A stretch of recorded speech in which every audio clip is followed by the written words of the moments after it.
YouTube, this is GalacticGod, and welcome to another Yu-Gi-Oh chat video. Now this week I kind of wanted to talk about building a Yu-Gi-Oh card collection. For me, I don't just play Yu-Gi-Oh as a game, I also collect it as kind of a hobby. Now some of this might have stemmed from when I used to collect comic books as a kid, and I didn't just read them, I also wanted a collection. I liked having a whole series run, or whatever you will. So when I started getting really into Yu-Gi-Oh, I started collecting cards as well. Not just, cards that were good per se, but, even the crappy cards. I started collecting all the holographic cards. Anything holographic I could get, I tried to get. And I tried to get in sets of 3 because you could play 3 of them in your deck. So that's what made logical sense to me.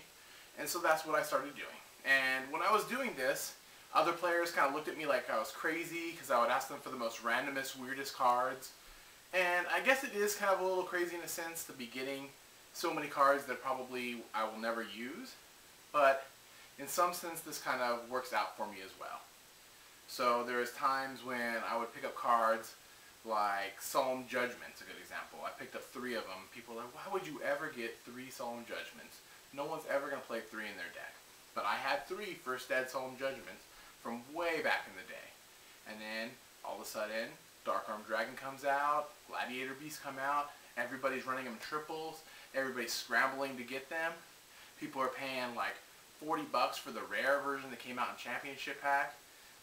People are just paying abnormally large amounts of prices for them. And I already had them. I didn't have to spend any money more on them. I think I paid like $3 a pop for them at Frankenstein's when I got them. And just, nothing prices for them. I did the same thing for a card called Mind Control. It was a promo card from a video game. Nobody wanted it at all. They thought it was garbage. Why would you ever use that instead of Change of Heart or Brain Control or anything? And I just picked them up. I was like, whatever, they look good in my binder. They throw them in there, and then Synchros come along, and cards like Cyber Valley come along, made it really popular as well. And people are clamoring to get them. They shoot up to like $30, $35, $40 a pop. I bought them for $1 a piece. And so you can just, building a collection, can save you money as well, I guess I could say. But I mean, those are just a couple examples. I've done that with countless cards. Every time somebody's looking for something, it's like hard to find. All of a sudden somebody needs it for, some kind of a deck becomes popular. In Yu-Gi-Oh, cards have a way of becoming relevant again.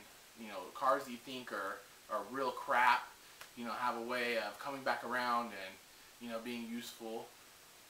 Another good example of this is the gateway card for 6 Samurais.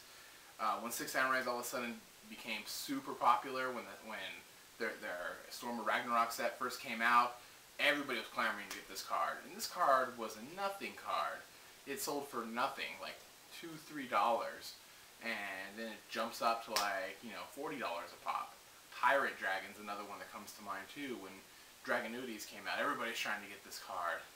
And it's just, you pick these cards up for nothing, and then you just save them for a little bit, and all of a sudden they become worth quite a bit. I remember even Tour Guide was the same way, to a more, not as, big of a, gap as like you buy Tour Guides for $1, but I remember Tour Guides going for as low as like, $15, $20, and then now they're going for what, $150, $200 even maybe? So building a collection can help you as well as a player. It can be more than just, a hobby. It'll help you in the game as well by getting those cards and keeping them. So I guess that's about it for this week. Leave me a comment on what you think about owning a collection versus just getting the cards that you need when you need them. If you think that's a good idea, or if you think what I'm doing is crazy, I don't know. And I guess that's about it for this week. That's GalacticGod, out.